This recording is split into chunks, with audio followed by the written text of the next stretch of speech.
Last August, Minnesota became the nation's 23rd state to legalize adult use cannabis. Since then, regulators have taken a more measured approach on the official rollout, becoming the first legalized state that we have seen acting like they learned something watching the failures of others. While we've yet to see any measurable results, it seems like the state OCM's temperance trickled down to a municipal level, with several Twin Cities suburbs choosing to preemptively adopt new odor ordinances ahead of the state's recreational cannabis market launch. According to Minnesota Star Tribune's Eva Hershowitz, city councils in Hastings, Cottage Grove, and Stillwater all approved odor ordinances this week, barring property owners from emitting smells deemed quote unquote offensive and requiring them to mitigate problems with city officials' help. The regulations apply broadly to all entities, not just cannabis businesses, but they are part of a broader cannabis related guideline setting covering zoning and permitting. The ordinances aim to balance the economic benefits of the cannabis industry with residents' concerns about quality of life. Complaints about odors can trigger enforcement measures, including odor testing with tools like the Nasal Ranger, a device designed to measure smell intensity. Persistent violators may face fines up to $10,000. Minnesota industry advocates have raised concerns about the subjective nature of malodorous complaints, suggesting that the rules might lead to legal changes. While some cannabis-related facilities like cultivation centers are more likely to generate odors, others, such as dispensaries, are less affected. Examples from Cottage Grove actually demonstrate that air purifying measures can effectively manage odors. Sounds like you got some clients to hit up out there, Nick Bradley. Nick better be happy he tuned in today for all this. Right. However, questions remain about the applications of these rules to other odor sources, such as farming and natural phenomenon. You know that I'm usually not a fan of rules and regulations. Sorry, that's I still got that defensive back football mindset and old habits die hard. I just do not like regulations, don't like rules, and the referees are always playing for the other team. But I'm digging the way that Minnesota has been rolling things out so far. Preventative legislation based on real life observations of potential pitfalls with several carve-outs for community-based alterations in the future. Kind of sounds like how the U.S. Constitution is supposed to work, but I ain't going there today. Let's just say that I am a fan of Minnesota and how they have handled things with their nascent industry so far, keeping citizen concerns at their core. And it's radically different than the fear-mongering that we've seen in the past, like Meatball Ron throwing out a bunch of bullshit hypotheticals to scare voters away. But I'm interested in hearing everybody else's thoughts. These preemptive yet amendable rules that these folks are doing to keep people happy. I think they're not. I think they're not offending people right off the bat, and they're giving them the option, like, yo, if the smell ain't that bad, we can change this down the line. You guys think? I mean, I don't understand why people all get their panties in a tuffle over the smell of cannabis. I mean, because it's something they're not used to. They need to get used to it. I mean, I've been smoking in the streets for a long time, and there's lots of people that weren't with it, but now they are with it, and so it just takes a, just is what it is. I mean, Jenny saw some of the notes I used to get on my door from some of my old units from my neighbors that would just hate on me about smoking in my house. And, yeah, people still they were aren't very with it, colorful. They were very colorful. And, no matter the fact that we're fine with it doesn't mean that everybody else has to be fine with it, right? So I mean, I think it's about being respectful and being considerate. See, this is my thing. I don't buy into that into that BS, okay? Because there's a lot of offensive smells that I smell in people's food and whatnot, and I don't get the right to complain about their cooking. So why you have every right to complain, but they're getting ahead of the curve. They've seen how other states have handled this shit, and the communities are all up in arms, like, oh, the smell, blah blah blah blah. They're giving them control up front, and they're like, yo, there's a community thing. We've seen how other states have faltered, and we're giving you guys a carve out. If it's not an issue, maybe we can ease up these regulations later on. And they said that right out the gate.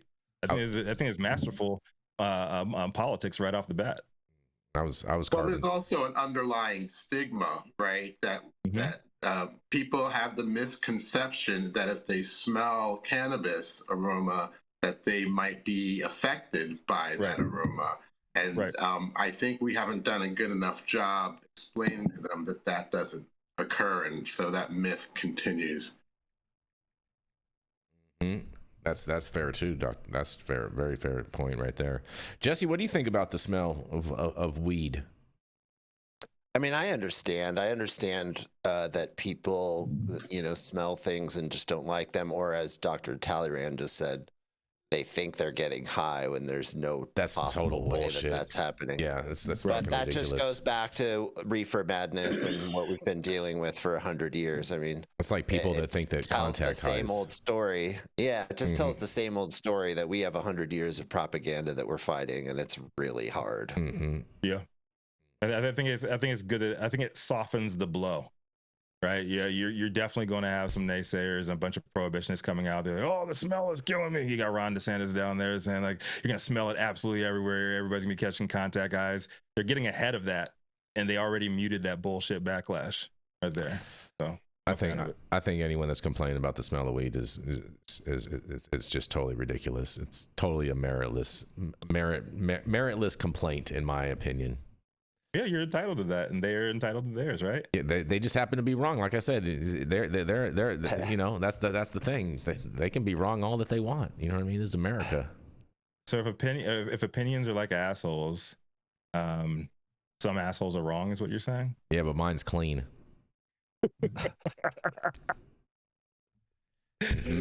Wet ones for the win. Yeah. Oh man, Rico, these people, man, tripping out about the smell of weed, whatever. These people need to. Yeah, I think this is the right way to go about cannabis legislation. I think it's the right way to go about legislation, period. Instead of hitting some people with some radical shit that they is going to be polarizing for them, give them a carve out down the line. Like, yo, this is where we're going. This is what the voters said we're going to be doing going forward. So we're going to go forward with it. However, Chads, Karens out there, you're going to say something before you even say that. Yeah, yo, we're going to toe into this and we're going to loosen it up even more later on if it's okay with people. They need to just toughen up, these people. They need to just toughen up and grow a pair.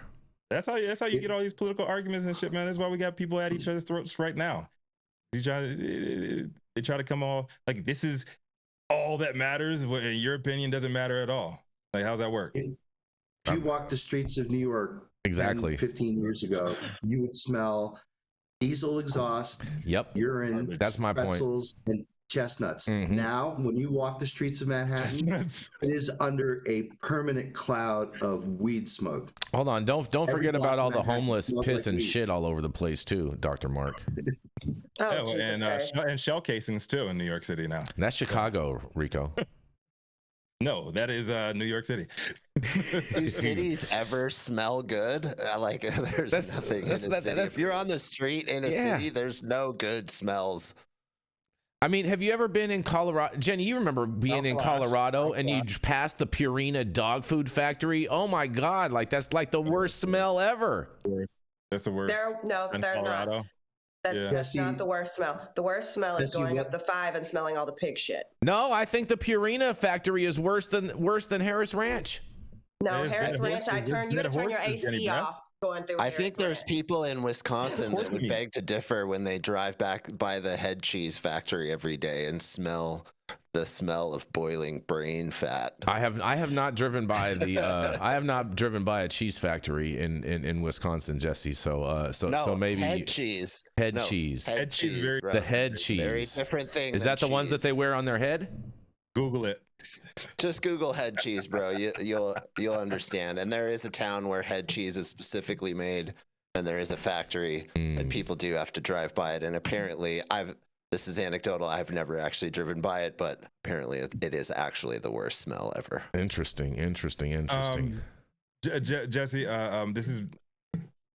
I apologize preemptively if this. I know you don't take offense because you're very similar to me. You're not very PC either. Here we go. But I'm asking, like, yo, like from these Anglo nations and shit, right? It's like these Anglo-European nations. Like, what the fuck is that with some of the shit, some of these dishes that you guys make? Like the blood sausage. Just like, what the fuck? Like, dude, this is nasty. Dude, we lived in winter where you had like roots and jerky and dried blood, or like a jar of blood that you held onto, and in February, when the ground had been covered with snow for 3 months already, and you're starving, you pull out that jar of blood, man, or actually probably a mud pot. You know what I mean? You eat that shit. Fair enough. We're gonna keep this thing rolling while we're talking about blood and stuff and all this. We're gonna roll right into the doctor himself, Dr. Gene Talleyrand. He's the founder of CESC and of Medican, where you can get all of your cannabis doctor recommendations. He has been writing recommendations so long that he probably even wrote your parents' recommendation as well. That's right.